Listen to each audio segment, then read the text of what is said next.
देख रहे हैं एसपी न्यूज़ लाइव। आज हम प्रतापगढ़ जिले के बाबागंज के विधानसभा महिया मऊ में आया हूं, जहां आज हमारे बीच भारतीय जनता पार्टी के मंडल अध्यक्ष उपस्थित हैं। आइए 2022 में भारतीय जनता पार्टी के क्या रणनीतियां हैं उसके बारे में चाहता हूं। सर, आपका नाम क्या है? भूपेंद्र त्रिपाठी, मंडल अध्यक्ष भाजपा। तो सर, आपकी भारतीय जनता पार्टी की क्या रणनीतियाँ चल रही है उत्तर प्रदेश में? देखिए, हर बार के चुनाव की तरह से इस बार चुनाव नहीं होगा और इस बार कुंडा विधानसभा और बाबागंज विधानसभा दोनों विधानसभाएं हमारी पूरी परिवर्तन के मोड में हैं और पूर्ण विश्वास है हमें कि हम जिले प्रतापगढ़ की सातों विधानसभा सीट इस बार जीत रहे हैं। ठीक है सर। अब की एक गाना चल रहा है सर, बिहार में एक गायिका गाई है कि यूपी में काबा, इसके लिए आप क्या बोलेंगे? देखिए, अब मैं उनके लिए कुछ कहना नहीं चाहता हूं, क्योंकि यूपी में काबा ये अगर मैं बताऊं तो ये होगा कि आप पार्टी के पदाधिकारी हैं। आप इस विधानसभा बाबागंज से लेकर कुंडा विधानसभा ही नहीं, मैं पूरे उत्तर प्रदेश की बात कर रहा हूं। आप कहीं भी जाकर देखिए तो आपको जितनी ग्राम सभाएँ हैं, लगभग हर गांव में 99% आपको आवास दिखेगा, 99% आपको शौचालय बने हुए दिखेंगे। किसान खुशहाल है, समृद्ध है और शिक्षा के क्षेत्र में भी बहुत सारे कार्य हुए हैं।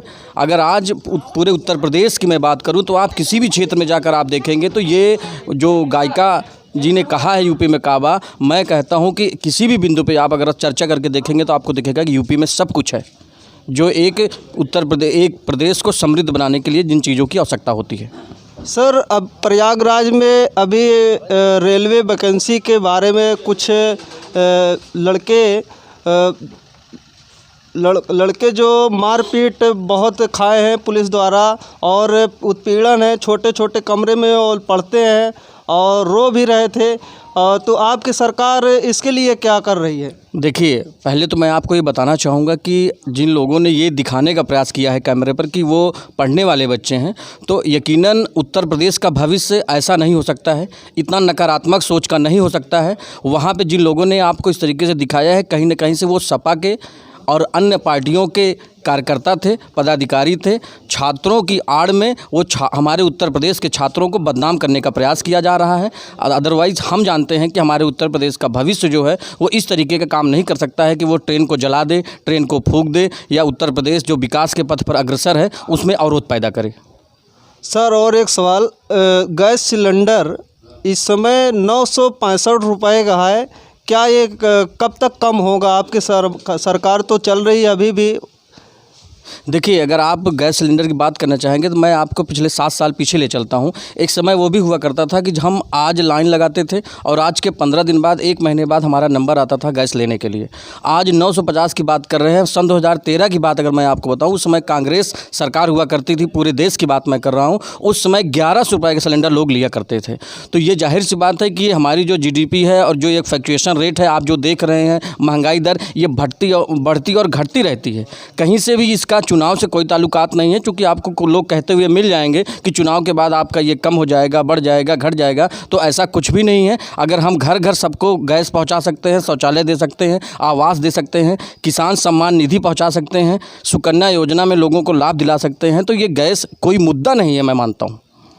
देख रहे हैं सर, रिपोर्टिंग करने जाते हैं काफ़ी ऐसे गांव में, आपकी योजना में तो कमी नहीं है, लोगों को आवास मिल रहा है और लैट्रिन शौचालय मिल रहा है, सारी सुविधाएं मिल रही है, लेकिन प्रधान की लापरवाही इतना ज़्यादा हो रही है कि वो जिसका घर बन चुका है उसको आवास दिया जा रहा है और जिसे झोपड़ी में रहना पड़ रहा है उसे आवास नहीं दे रहे हैं। इसके लिए आप लोग ध्यान क्यों नहीं दे रहे हैं सर? देखिए, मैं आपको पहले तो ये बताना चाहूँगा कि आपने एक लाइन सुनी होगी, अच्छों को बुरा साबित करना दुनिया की पुरानी आदत है। मैं इन बातों को सिर्फ इसलिए कहना चाहता हूं कि अगर आपको कोई योजना का लाभ आपको मिल रहा है, एक छोटा सा उदाहरण मैं पेश करना चाहूँगा। आप ग्राम सभा का प्रधान चुनते हैं, आप ही चुनते हैं, चुनने के 2 महीने बाद आप उसको भ्रष्टाचारी और विरोधी कहने लगते हैं। अगर कोई भी योजना का लाभ केंद्र सरकार या उत्तर प्रदेश सरकार आपको बिल्कुल हेड टू टेल तक वो पहुंचाने का कार्य कर रही है, और अगर आप उन योजनाओं के बारे में लोग लाभान्वित हो रहे हैं, कुछ अपात्रों को अगर उसका लाभ मिल रहा है, तो इसकी ये चिंता ग्राम सभा के माननीय लोगों को करना चाहिए, ग्राम सभा की पंचायत को करना चाहिए कि वो आवास कौन पाने योग्य है, उसके बारे में लोगों को जानकारी देनी चाहिए। सबसे बड़ी पंचायत तो अपनी ग्राम सभा की पंचायत होती है। अगर 10 लोग मिलकर खड़े हो जाएं कि इस व्यक्ति के घर पे छप्पर है, इसको आवास मिलना चाहिए, तो उसमें सेक्रेटरी और प्रधान क्या करेंगे? और प्रधान खुद कहता है जनता को कि हमें आप वोट दिए ही नहीं तो आपको हम आवास क्यों दें।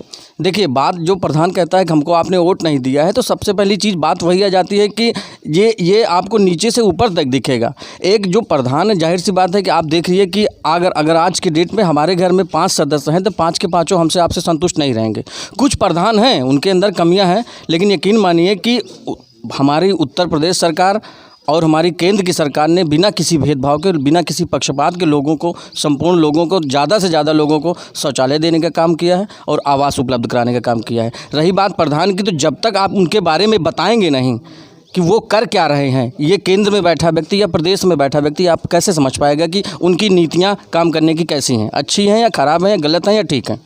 2022 में आपकी उत्तर प्रदेश में योगी जी के कैसे क्या रणनीतियाँ चल रही हैं, कैसे तैयारियाँ चल रही हैं, इसके बारे में आप बताइए सर। देखिए, उत्तर प्रदेश कहने की बात नहीं है, ये एक उत्तम प्रदेश की ओर अग्रसर हो चुका है।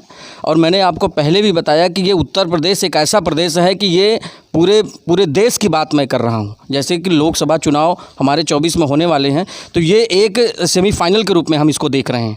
और यकीन मानिए, लगभग इस बार बहुमत की बात मैं नहीं करूँगा, पूर्ण बहुमत की बात मैं कर रहा हूँ, और लगभग 300 के पार हमारी सरकार इस बार ज़्यादा से ज़्यादा सीट लेने जा रही है।